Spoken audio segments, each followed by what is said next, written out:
How do I go from an idea to a production-ready AI agent? I'm building a set of AI agents to help me run my business, and I thought, why not document the whole thing? In today's video, I'm going to be walking you through how I think about building agents, the mental models, the architecture decisions, and all the hairy aspects like authentication that actually gets an application into the hands of users so you could start driving value immediately. Let me show you the first one. This is my email concierge. It reads my inbox, classifies what's coming in, whether it's leads, supports, requests, vendor communications, and it drafts replies for me to review. I get a lot of these type of inbound messages. They typically slip through the cracks, and I'm trying to build an agent that makes it much easier for me to stay on top of all of my inbound email inquiries. All right, so let's get into it. So for our email concierge, we actually have two modes of interaction. And I think this is a useful mental model when you're designing an agent.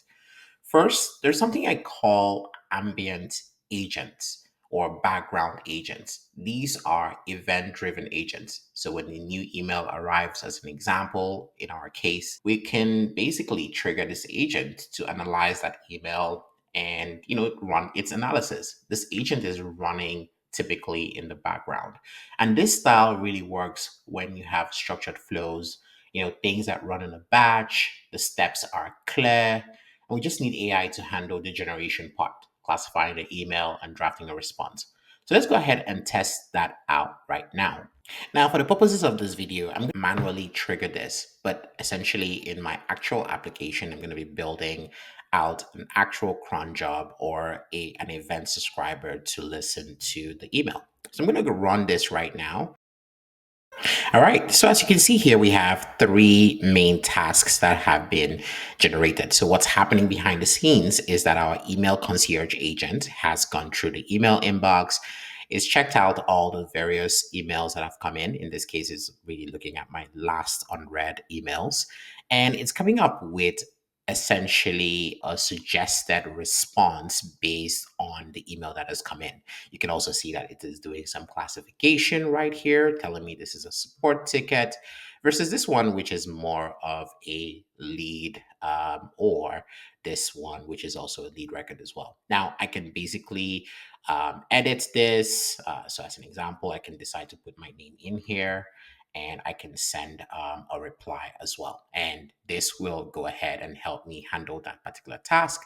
And as you can see here, this is now a completed task, and we now have only two pending tasks remaining. This is so important as you think through the way work is done within an organization. Having this task-based system is something I think is so critical as you build agents that can do these things, right? Agents that work with tasks that can be assigned to other agents or agents that assign those tasks to humans who want to keep an eye on whatever the output is before they send it out. All right. Now, the other modality, which is a very common modality for all of us, is chat. So this is usually for unstructured work.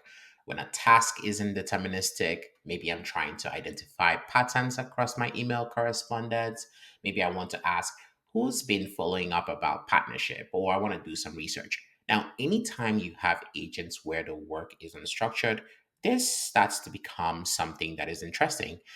So, as an example, I could say, find me the last support emails. And here we're going to be able to go pull that information in. Now, one thing when you're building chat capabilities, and I think this is so important, is that you also want to interact or build with UI generated components, because sometimes there's certain things that are much better or easier to look at as components versus looking at them as text. So as an example, when I'm listing out my emails, because I want to be able to capture these types of things, I want to be able to draft a reply, and I want to be able to classify them and things of that nature. I'm using this sort of view, which allows me to see much more than just text. This is so important if you look at some of the options out there with ChatGPT apps as an example, bringing in widgets. So in 2026, you're going to see a lot of agents are going to incorporate both the conversational style as well as widgets or UI components embedded inside the text. It just gives a much richer experience as you sort of build things out. Now, one interesting thing that I'm seeing and I'm noticing with agents that are being built is basically using buttons from the actual widget to reprompt the agent. As an example, let's say I wanted to draft a reply. When I click draft reply, basically what my agent will be able to do is to say, read this email and draft a reply. So as you can see here, it's pulling up, it's looking at that email, and it's helping me to draft a reply as well, right? So that's essentially how this specific agent works. Most agents that are in production are actually workflows. So you don't always need a conversational interface. You always have to think about the task that is being worked on and understand what the best modality is. Now, in some cases, it might be both. In some cases, it might just be an ambient or background agent that is running behind the scenes. For agents to actually be useful to anyone who's using them, they need access to systems. And this is usually where things get hairy. So take me as an example. For my online businesses, I have an email to manage. I have Shopify, YouTube, Discord for my community, Notion. I have marketing tools, my campaign management tools. For an agent to truly help me out, it needs to securely connect to all of these. And if you're building for other users as well, now you're handling authentication, not just for yourself, but for everyone. And this gets really tedious. This is what prevents a lot of people from getting into production. So let's talk about what we actually need here. For my agentic system, I need user authentication into my application. I want to log in with Google. I need a way to connect my email so that the agent can access it. And every time the agent works with those systems, it needs to use the right token that can be securely stored and securely retrieved. So to manage all of this without completely pulling my hair out, I'm using Auth0, and specifically Auth0 for AI agents. When you're building agents, here are 4 things Auth0 helps you solve for. The first one is user authentication. Your agent needs to know who it's working for. So when a user logs in, either through their email or password or use a social login, you want to be able to really understand previous information about them, chat history, preferences, previous tasks. Next one is a token vault. Your agent needs to connect to external services on behalf of your users. So Token Vault is going to allow you to securely store and retrieve those API tokens. So whether it is for Google, Slack, GitHub, or any other systems that you're working with. The next one is asynchronous authorization, which is important for agents, generally speaking, especially for your agents that are working in ambient mode or working in the background. For instance, you might have critical actions that need human approval. A user gets notified, the user reviews, approves, and there's a clear audit trail of all these sort of authorization points. Finally, is fine-grained authorization for RAG. Now, if your agent is going to be pulling from documents or knowledge bases, this controls what data it can access per user. This is how you prevent data leaks. All right, so let's go ahead and set up Auth0. So start by going to auth0.com/AI for the Auth0 for AI agents landing page. And there you could go ahead and sign up. So I'm going to go ahead and log in with my account. Once logged in, you're going to be prompted to do a few things. Now, when you are on the AI agents page, you're going to see all the various ways to use the application, including really good resources that you could use to learn as well. Now, there are a few things that we need to set up for our application. So once you go into application, you can go ahead and create a new application. You can select regular web application for your application. And I'm just going to walk you through some of the key settings in my own application. Now, I've given my application a name. Now, you want to add callback URLs. So I have a few callback URLs just simply based on the way my application is set up. Our application is sort of split into two. So there's one for web and there's one for MCP servers. So I've added all the callback URLs that are going to be needed by my application in here. Once you save that, you're going to get access to your domain, client ID, and client secret. And these are the things you're going to be using as you build out your application. Now, the other thing you want to do if you're going to be using social login is to go into authentication, go to social, and create a new social connection. Now I have a Gmail connection because I'm working on a Gmail use case. So I can go ahead and open that up. And in there, you could also configure your own Google console to get your own client ID and secret. Now, if you leave this blank, Auth0 is going to just use their own dev instance for this. But if you want to set up yours, you should go into Google and do that. So I'm going to walk you through how to do this in Google. All right, to get this going, first and foremost, you want to go ahead and enable a few API applications in your Google console. So you want to start by making sure that your Gmail API is enabled. Well, now if you're going to be using Calendar and other aspects of Google for your application, be sure to enable those APIs first. Now, once you're done with that, you want to go ahead and create an auth consent screen. This is what you need to set up. And in there are a few things to set up. There's things like branding, so things like the name of your application, a support email, your app logo, things of that nature. So you can set all those things up here. And in the authorized domain section, please add auth0.com as well as one of the authorized domains. You need to provide your developer contact information as well. And for development purposes, you want to have some test users. So whichever users you're going to be using for tests, you want to add them as test users in the audience. Now, once you're done with that, you can go ahead and create a client. So you can go ahead and click on create client. And this is going to allow you to create a client. Select web application, give your client a name. You can add any redirect URLs that you want. So copy your client ID and your client secret and keep them safe because you're going to be using them inside your Auth0 account. Paste in the client ID here, paste in the client secret, and you should be ready to go. So now your Auth0 is connected to your Google account. Now keep in mind, like I said, you don't need to fill this in if you're developing, so you can leave them blank and you're just going to simply use Auth0's own account for your authentication. Now, once you're done with that, you need to go set up the scopes that you want to work with. Now, by default, this is not checked out, so you should check this out.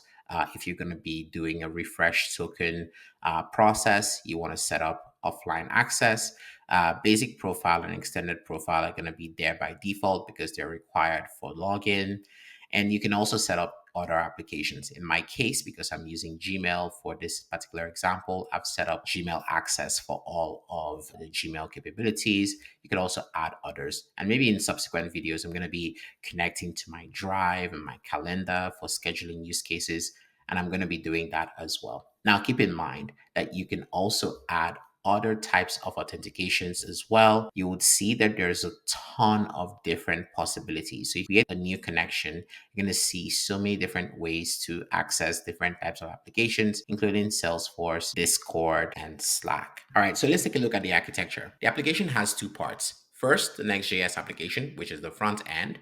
Supabase is powering the database, and Auth0 is handling authentication. The second aspect of the application is the Backend MCP server, which is built using FastMCP. This server basically wraps the Gmail API and provides tools for our agents to use. Tools like listing out emails, creating drafts, and sending replies. Now, let me walk you through how to get this running. To simplify things, I've added a number of scripts that you can run for both installation and running this. But essentially, the key thing to keep in mind is that you want to take the .env.example file, convert it into a .env.local file, and add all the credentials that we need. So we need our Auth0 credentials, Supabase credentials, as well as the MCP server endpoint. Now let's look at how Auth is wired up. Now the key file for Auth is our auth0.ts, which is in our lib folder. This is where we initialize the Auth0 client. We're using the Auth0 Next.js SDK, which gives you session management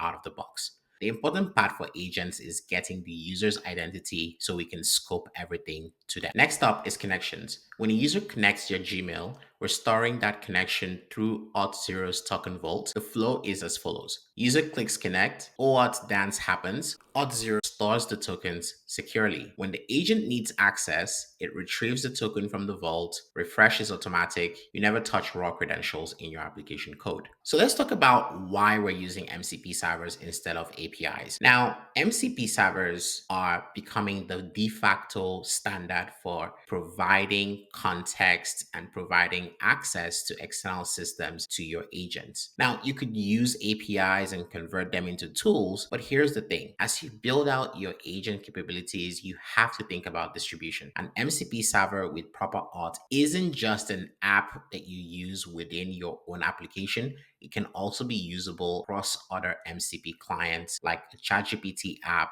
Claude, Cursor, or any other client that supports MCP. This really gives you a lot of leverage in distributing the capabilities of your application. And what this means is that you build once and you distribute everywhere. Now, check out my video on MCP auth in the description if you want to go deeper on how to secure things, or if you want to check out my videos around MCP servers, generally speaking, and how to build them from scratch. Now, a very big piece of how we are interacting with AI or LLMs is using the AI SDK. Now, Vercel's AI SDK, in my view, is probably one of the most powerful frameworks for interacting with AI. I like it particularly because it's really easy and simple to set up, and it's embedded in the way the Next.js application works, which makes it super easy to use. So I'm going to talk a little bit about how we've set up our AI capabilities in here. The first is our ambient mode. So the background agent that scans your inbox, this runs as a structured workflow, which fetches emails, classifies with LLM, generates tasks, and you can find it in the lib/agent/email concierge. Now we have a chat mode application. So it's a conversational interface. This uses AI SDK's chat completion with MCP tools attached. User asks a question, agent can call the tools to get email data, which responds naturally, and this can be found in the API/agent route.ts file. So there you have it. That's the blueprint. We've covered agent styles, ambient versus conversational, and when to use each. We covered authentication with Auth0, covered user identity, token vaults for connections. We also covered the architecture, showing you exactly how you should be thinking about building these AI agents in 2026. Now, this is a starting point because I'm going to be building more capabilities into this sort of baseline application. So feel free to come check back. I'm going to drop the links to the repo. And you can come clone it and you can follow along as I build out my business in a box. Something is going to help me manage my business moving forward. Now, if you want to get started with Auth0 for AI agents, the link is going to be in the description. Until next time, do have a great one. Cheers.